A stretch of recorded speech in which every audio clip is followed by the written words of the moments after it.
안녕하세요. 반갑습니다. 지금부터 강의를 시작하겠습니다. 오늘은 64괴의 5번째 괴, 수천수괴입니다. 수천수괴 5번째 괴의 첫 번째 시간, 수천수괴에 대해서 공부를 하도록 하겠습니다. 먼저 수천수, 이 괴가 어떻게 생기는지 한번 볼까요? 여기 보시면은 수천수입니다. 그쵸? 상괴가 물을 상징하는 감괴로 되어 있죠. 그리고 하괴는 하늘을 상징하는 건괴로 되어 있습니다. 보면 하늘을 상징하는 건괴는 양요가 3개죠. 그 다음 물을 상징하는 감괴는 음요, 양요, 음효로 되어 있습니다. 그래서 이걸 우리가 이진법수로 표시를 하면은, 이진법수는 밑에부터 먼저 한다 그랬죠. 양요니까 1, 음은 0이죠. 1, 1, 1, 0, 1, 0. 1, 1, 1, 0, 1, 0. 이진법수로 표시하면은 이렇게 표시가 되고, 왜 일반적인 괴상으로 표시하면은 상괴가 감괴, 하괴가 건괴로 되어 있으면서 수천수로 괴상이 만들어져 있습니다. 그래서 우리가 괴명을 수천수라 그러죠. 수천수. 자, 그럼 이 괴명에 대해서 우리가 이 숫자를 한번 볼까요? 숫자를 보면은 갑골문 다음에 나온 글자가 건문이라고 하죠. 건문. 갑골문. 그 다음 건문입니다. 건문에 보면 이 숫자를 어떻게 써 있냐 그러면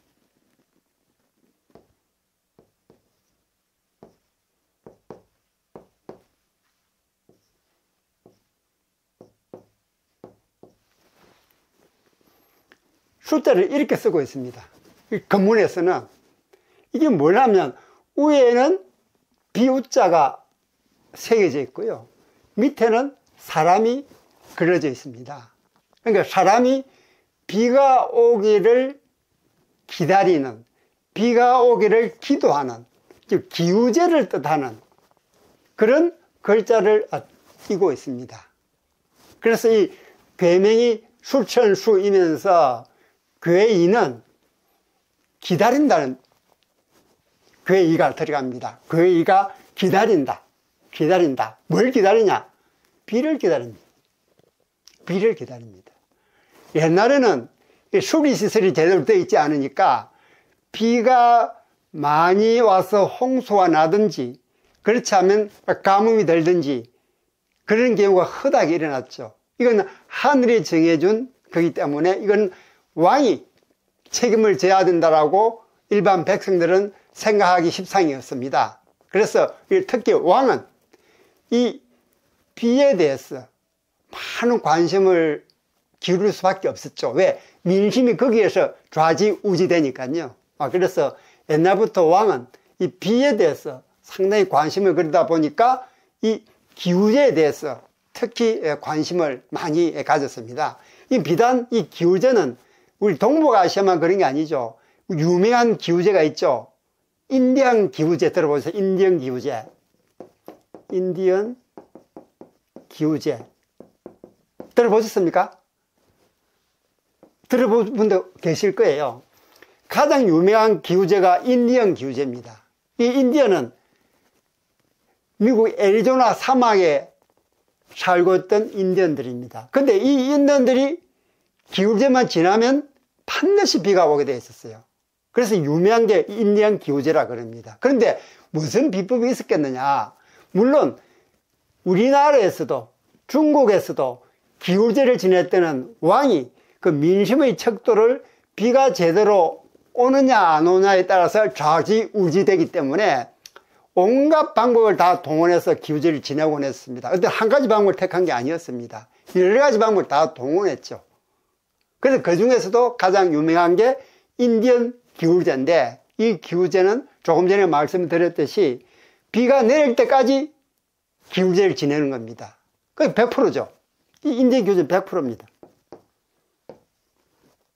그래서 이 기우제란 것은 옛날 왕에 있어서는 엄청나게 중요한 그런 하나의 행사였습니다. 그래서 이 수천수는 바로 비 오기를 기다리는, 또 비 오기를 기도하는 그런 글자로서 만들어졌다는 것을 우리가 이 건문에서 읽어낼 수가 있는 것입니다. 그 다음 기다림, 그 이외에 또 어려움을 극복하는 그런 또 괴의, 상징성을 가지고 있습니다. 그건 또 왜 그럴까요? 먼저 기다림 부분을 우리가 물상으로 한번 풀어볼 거예요. 이 기다림이란 게 어떻게 나왔는지. 지금 우리 괴상이 수천수 괴입니다. 그죠? 수천수 괴. 자, 여기 보시면은 상괴는 물을 상징하는 감괴입니다. 감괴는 무슨 물상이 있느냐?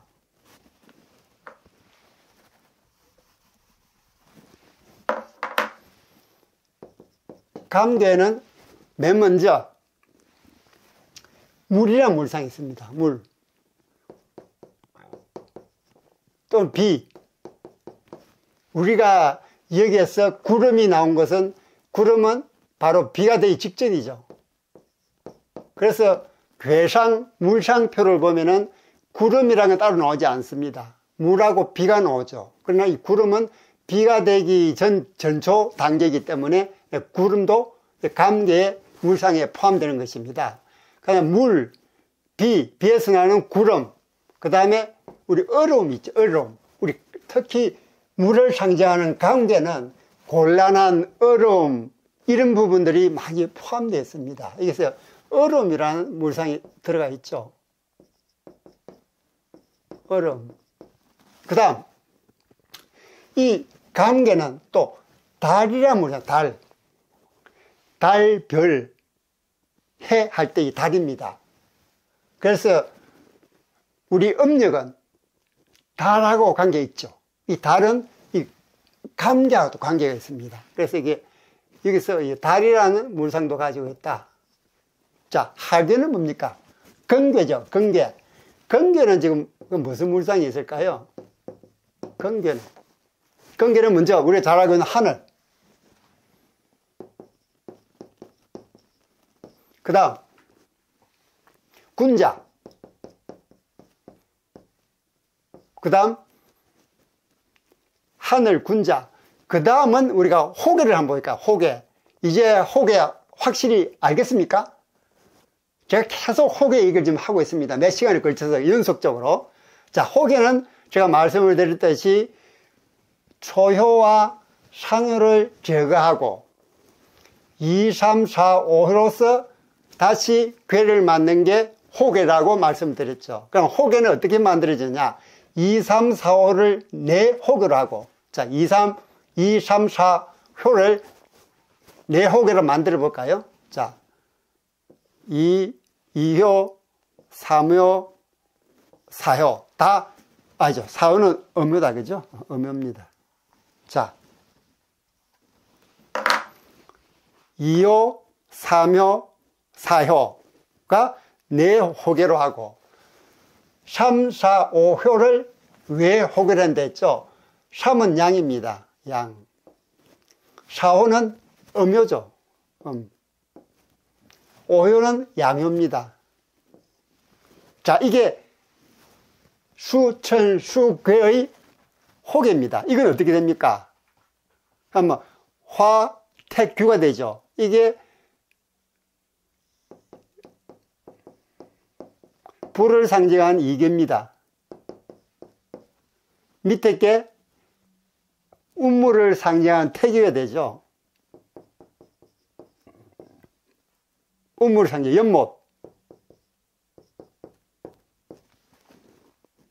자, 여기서 혹에서 우리가 계속 제가 말씀을 드리지만 혹에를 계속 얘기하는 것은 이 본계가 실질적으로 어떤 의미를 가지고 있는지, 어떤 뜻을 내포하고 있는지를 알기 위해서는 이 혹에를 봐야 때문에 계속 혹에가 나온다고 그랬습니다. 자, 이 보면은 이 3, 4, 5회에 불을 상징한 이계가 나옵니다.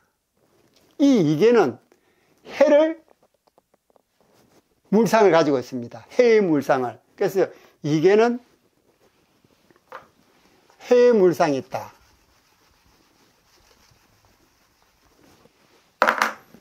자, 그래서 이 혹에서 나오는 이계는 해의 물상이 있다. 자, 이런 이제 전제를 깔고 물상으로 이 상징성을 궤상풀이를 한번 해보겠습니다. 궤상풀이를. 자, 먼저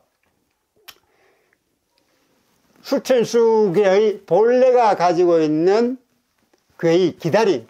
이거 뭘 기다린 겁니까? 비를 기다린 거죠. 그래서 우리 기우제 얘기를 했지 않습니까? 비를 기다린 거는 여기 보시면은 하괴가 하늘을 상징합니다. 상괴가 물을 상징합니다. 하늘 위에 물이 있는 거죠. 하늘 위에 물이 있을 수 없죠. 하늘에 있는 물은 바로 구름입니다. 그러니까 하늘 위에 구름이 있으니까 이 구름이 비가 되어 내리기를 기다리는 그 기다림입니다. 첫째 뜻은. 두 번째는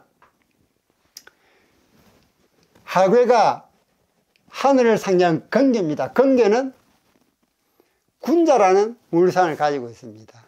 그리고 상괴 감은 무슨 물상을 가지고 있느냐? 어려움이라는 물상을 가지고 있습니다. 어려움. 자, 그러니 군자가, 건개가 상징하는 군자가 이 어려움을 극복해 나가는, 그런 과정을 상징을 또 하고 있습니다.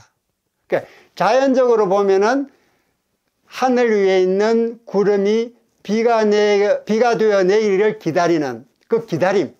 그 다음에 인문적으로는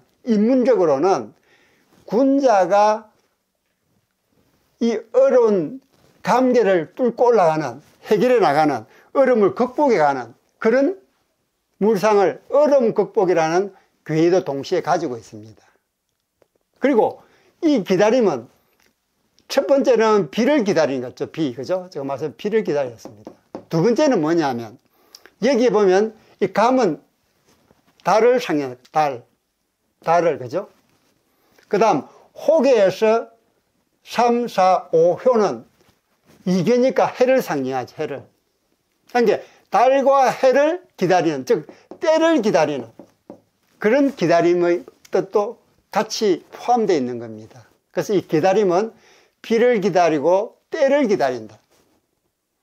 또 인문학적으로 보면은 군자가 어려움을 헤쳐나가는 그런 과정을 얘기하고 있다. 그래서 어려움을 극복한다 라는 궤의를 가지고 있습니다. 이 궤의는 이런 궤상풀이를 통해서 우리가 왜 이런 궤의를 가졌는지 우리가 이해를 할 수가 있죠. 그죠? 이 수천수궤가 우리가 주는 교훈은 기다리며 화합의 한마당을 연출하고 일을 추진하라 라고 되어 있습니다. 무슨 뜻이냐 그럼 기우제를 지낼 때에도 또 어떤 때를 기다릴 때에도 그냥 조용히 길을 주고서 갱건한 마음으로 할 게 아니고 잔치를 베풀, 잔치를. 화합의 한마당이라는 게 우리 여기에 보시면은 상사를 보면은 군자의 음식 연약이라는 얘기가 나옵니다. 이걸 나중에 물론 하겠습니다만 잠깐 보면은 마실 먹을 음식, 잔치연, 즐길 낙입니다. 그러니까 먹고 마시고 즐기면서 기다리는 얘기죠. 그래서 화합의 한마당을 연출하고 일을 추진해 나라. 또 화합의 한마당을 연출하고 어려움을 극복해 나가라 하는 그런 교훈을 우리에게 남겨주고 있는 것입니다. 이게 수천수괴에서 우리가 알 수 있는 괴상, 그 다음 괴명, 그 다음 괴이, 그 다음 이 수천수괴가 우리에게 주는 교훈을 살펴볼 수 있었습니다. 그리고 이 괴이에 대한, 즉 상징성에 대한 괴상풀이도 더불어서 여기서 할 수가 있었습니다. 그리고 이 숫자는 제가 설명을 드릴 때 건문에서 보면은 비가 떨어지기를 기다리는, 밑에서 비가 오기를 기다리면서 기우제를 지내는 그런 모습이라고 말씀을 드렸습니다. 그리고 옛날에 기우제를 지낼 때는 이 기우제를 직접 담당하는 사람은 누구냐? 무당이에요, 무당. 이 무자죠. 무당이 이 기우제를 지냈었습니다. 그런데 이게 점점 무당에서 누구한테 넘어가느냐? 유학자한테, 유학자. 즉 우리 유자를 보면 이래 쓰죠.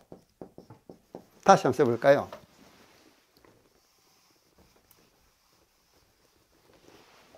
유자가 사람 인명을 넣어서 이 사람 인명 더하기 숫자, 이게 바로 이 숫자입니다. 이 숫자. 그러니까 기우제를 처음 지내고 시작할 때만 하더라도 그 원시 시대에는 이 무당이, 여기서 말하는 무당은 지금 우리가 말하는 무당하고는 다르죠. 그죠? 이 당시에는 제사를 주관하고 기우제를 지내고 하는 사람은 왕이 직접 하거나 왕과 거의 동격인 그런 신분을 가지고 있던 높은 사람들이었습니다. 그런데 이 무당이 하다가 점차적으로 이 임무가 누구한테 넘어가느냐 하면 유자,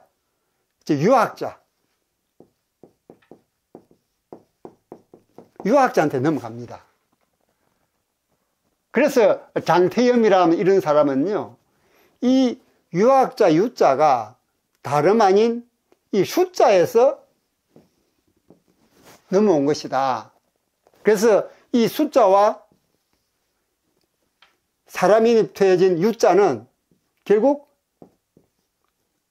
출발은 숫자에서 유자로 변화된 것이다. 그러니까 이 유학자의 이 유자는 기다릴 숫자에서 파생되었다라고 주장까지 할 정도로 기우제를 지내는 사람은 처음에는 무당이었으나 점차적으로 그 일이 누구한테 넘어가느냐? 유학자한테로 넘어갑니다. 그러면서 이 무당, 즉 제사를 관장하고 기우제를 관장하던 이 무당의 지위는 왕과 동격의 지위에서 점차적으로 아래로 내려오죠. 그 일을 이 유학자들이 담당을 했다.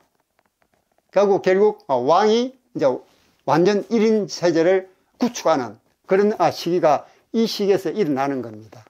그래서 우리가 이번에 배울 5번째 계의 출천수괴는 이렇게 나름대로 이런 스토리를 가지고 있습니다. 자, 이런 재미난 스토리를 가지고 우리가 5번째 계 출천수에 대해서 이제 공부를 해 나갈 예정입니다. 여러분도 인생을 살아오면서 이 어려운 과정을 극복하기 위해서 기다림의 시간이 있었을 겁니다. 이런 기다림의 시간이 있었던 분들은 댓글로 남겨주시면 우리가 다 같이 주역에서 더 많은 교훈을 얻을 수 있을 것 같습니다. 자, 오늘 강의는 출천수 5번째 계의 첫 번째 시간, 괴상, 괴명, 괴의, 즉 상징성, 그 다음에 교훈, 이 괴를 풀어내기 위한 괴상풀이, 그리고 이 숫자의 유래, 그리고 유학자의 유자는 이 숫자에서 파생되어 나온 것이다 라는 이 얘기를 배경에 깔고 다음 시간부터 2번째 시간, 3번째 시간, 4번째 시간까지 진행해 나가도록 하겠습니다. 오늘 강의는 여기까지입니다. 여러분의 좋아요, 구독, 댓글은 제게 큰 힘이 됩니다. 저는 다음 시간에 더 좋은 영상으로 여러분을 찾아뵙도록 하겠습니다. 여러분 안녕.